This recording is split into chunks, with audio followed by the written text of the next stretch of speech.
Hello लोगोफोर, आं दिनैहाय नोंथांमोननि थाखाय गोदान भिडिअ लाना फैलायबाय इउटुब चेनेल पुर्न गियान सापर्टआव।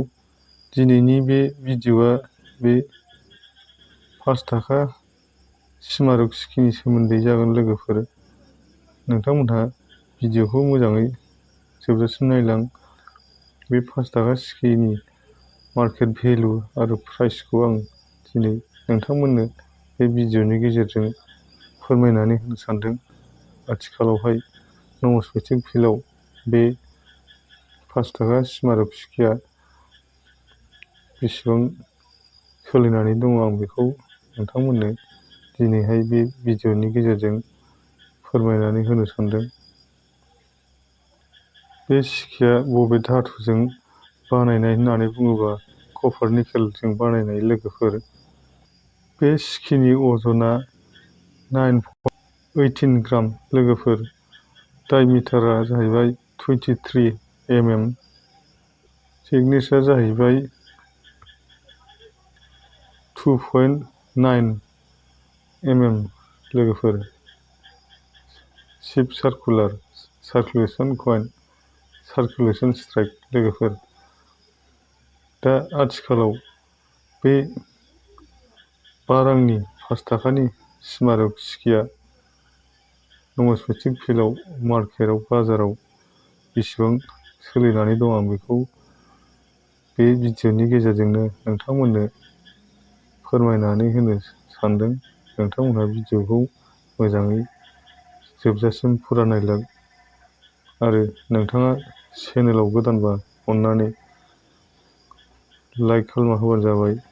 नोंथांनि न'खरनि फेमिलि मेम्बार्सफोरनोबो शेयार खालामना होबानो जाबाय आरो साबस्क्राइब खालामनानै लाबानो जाबाय, जाहाथे आं बेबायदिनो कइन्सनि नटनि गोदान भिडिअ आपल'ड खालामनायखौ नोंथांमोननि गासिबो फेमिलि मेम्बार्सफ्रा बेनि मार्केट भेलु आरो प्राइसखौ मोजाङै मिथिनो हानाय बायदि आरो इयुनाव बेफोरबायदि सिकिखौ नोंथांमोनहाबो कालेक्सनाव दोननानैहाय बेनि प्राइस आरो भेलुखौ मोजाङै मिथिनानै बे सिकिनि लाब आरो मुलाम्फाखौ मोजाङै मोननो हायो।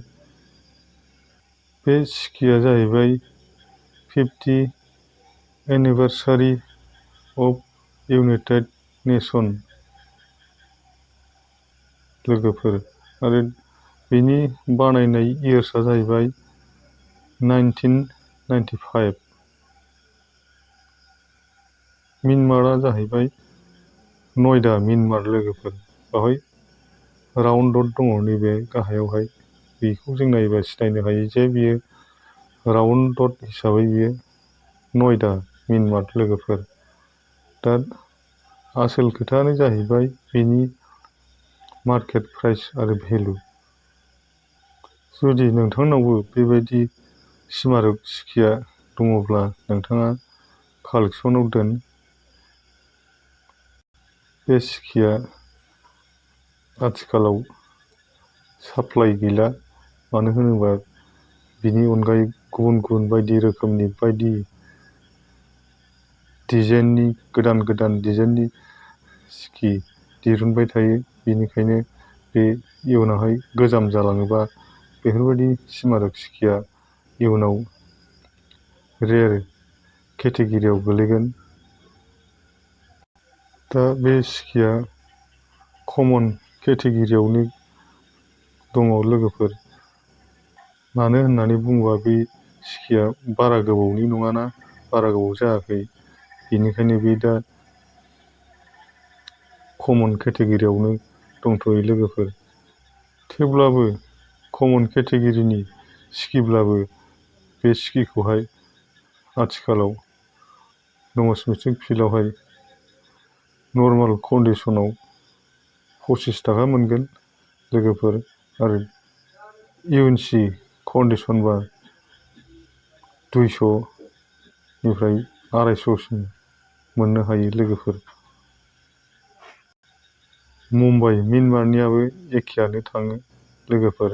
बे सिकिखौहाय मोननैल' दाकसालाव बानायनाय जादोंमोन, बम्बे आरो नयडा बे मोननै मिनमाराव बानायनाय जादोंमोन लोगोफोर बे सिकिखौहाय। भिडिअखौ नायनानै मोजां मोनदोंबा अन्नानै प्लिज लाइक, शेयार, साबस्क्राइब खालामना होबानो जाबाय। आं बेबादिनो नोंथांमोननो कइन्सनि नटनि गोदान गोदान भिडिअ आपल'ड खालामबाय थायो लोगोफोर।